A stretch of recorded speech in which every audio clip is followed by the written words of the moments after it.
Excuse me. Sir, please, just a moment. Yes, what is it? I'm not deaf, you know. I am sorry to disturb you in your work, sir, but... This young Mammothus primigenius is barely 40,000 years old. Fantastic, wouldn't you say, miss? Yes. Probably. What do you mean, probably? I don't know. You don't know? Oh, you don't know, I see. What can I do for you, my dear child? To tell you the truth, I don't know very much about mammoths, and I'm not here as a student. In fact, I'm a lawyer. It's all right. Nobody is perfect. All the same, the study of the Pleistocene period is fascinating. I'm sure it is, but I'm sorry to say my current mission is totally monopolizing my time. Another time, maybe. Ah, that's what they all say. But anyway, let me present myself. I am Cornelius Pons, Emeritus Professor and Lecturer at the University of Barrockstadt. I'm proud to say that I'm head of the Department of Paleozoology at our university. Kate Walker. Pleased to meet you. It wasn't really my intention to stop off here, but I'll confess, this university is really very impressive. Ah, indeed. There's such a tradition of learning here. And so much knowledge, a real depth of culture, intelligence, and gray matter. I myself did my studies here and never left. Actually, I'm here because I've been summoned by the rectors of the university. Oh, I see. You must have made a mistake on your enrollment form. Oh, no. I haven't come here to study. I have an important matter of inheritance to attend to. I have to find the heir. And you hope you will find him here? I'm not altogether sure. But you see, my train broke down coming into Barrockstadt Station. In that case, my dear, you must come to one of my lectures. Here's a question for you. Do you know what the Proboscidean order is? The Probowhatian? Ah, you see? There are gaps in your knowledge that need refreshing.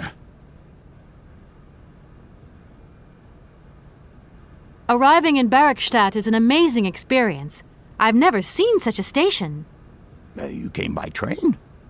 Yes, in a kind of clockwork train with a spring mechanism that winds down. Regularly. You mean you drive a train? Young ladies of today never cease to amaze me.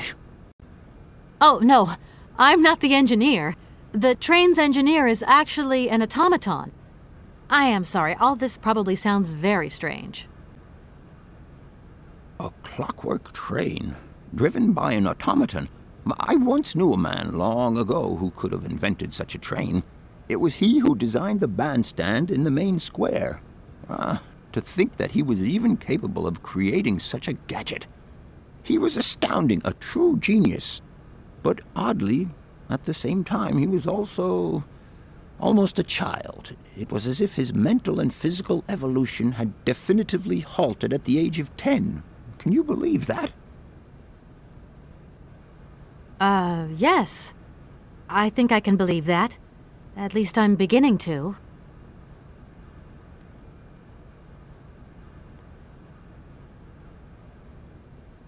To tell you the truth, I'm looking for Mr. Hans Voralberg. He's the sole heir of a very unusual factory. My company is in charge of negotiations for the takeover of this factory. At last word, he was living in Syberia, so as soon as my train is ready, I'll be continuing my journey eastwards. Syberia. Ah, Syberia. But what was it you said again? Said what? You mentioned a name. The person you are looking for. Voralberg. Hans Voralberg. Do you know him? Hans Voralberg. How could I forget him? Such an extraordinary fellow. So inventive. We shared a passion for mammoths, you know, and we bonded over this passion. Without it, I confess, I would have had little to do with an odd, ageless retard like Hans. At the time, we were both students. Well, sort of. Put it this way. Hans had special permission to attend paleontology lectures. You see, he didn't really have the necessary qualifications. In exchange, Hans did a few odd jobs around the university. Your Hans Voralberg sounds uncannily like the one I'm looking for.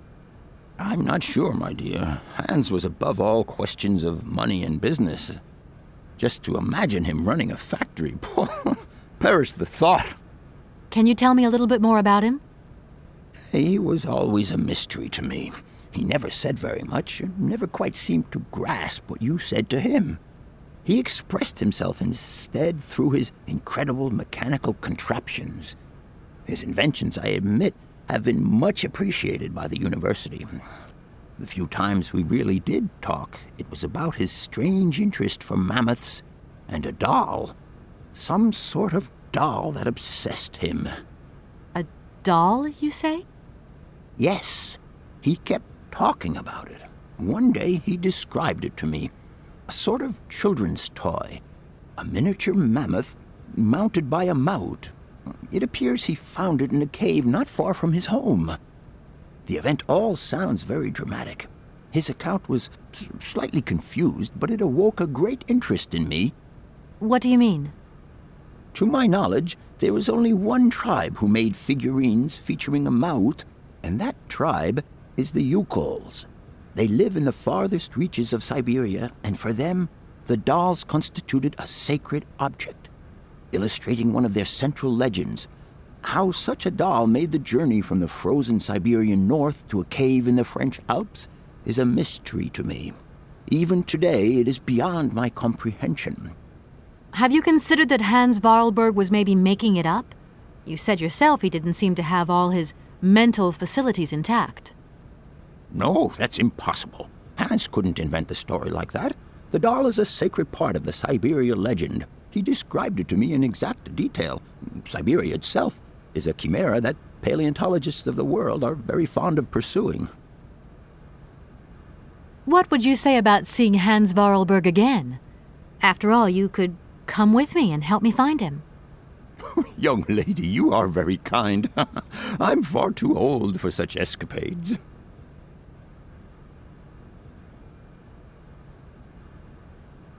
My train stopped in a peculiar aviary. It's very odd. A lot of bird species seem to seek harbor there.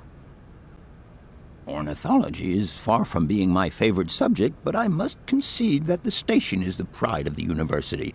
It was initially intended for teaching purposes, but then birds started arriving from all around the world. It seems that there are still rare species breeding there and flourishing. Are there? Can you give me an example? I have been told about a kind of bird with peculiar habits. Let's see now, the Amazon cuckoo, that's right. But, oh, I'm so foolish, I can't remember what was so special about it. Just that its behavior is very peculiar.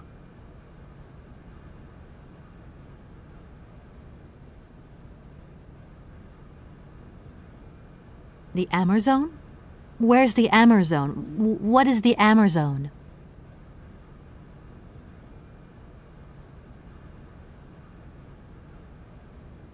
I'm sorry, my dear, but one cannot learn everything in a lifetime.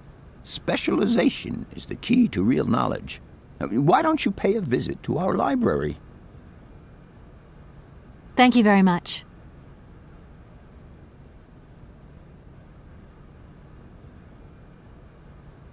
If I were to say Forest Sauvignon to you, what would you say? Oh, let's see. Sauvignon. Sauvignon? I would say it's some kind of tropical shrub, don't you think? We are talking about the same plant, then. It is a very rare shrub with small, juicy fruits. I found a book about the Amazon, and it says that there are even Sauvignon plants growing right here in Bergstadt. You wouldn't know where, would you? Amazon Sauvignon plants here? No. No, I don't think there are any. Highly implausible. But you should ask the station master. He is keeper of the greenhouse at our university, so he could tell you more than me. Oh, thanks very much. Professor, how do I say this? You see, I didn't think I'd need a lot of money when I set out. And it turns out I need money after all. It's a delicate matter, I know, but I was wondering if you could help me out. My dear, it would be a pleasure, but you see, I barely have enough myself to cover my meager expenditure on what I'm paid by the university. Sorry, I didn't mean to offend or... However, if we look at the example of Hans, it is true that our university always rewards people who perform some service for it. This is our dear rector's jurisdiction, however. I'll leave you in peace. I hope I haven't disturbed you too much. Sorry? No, not at all, my dear child.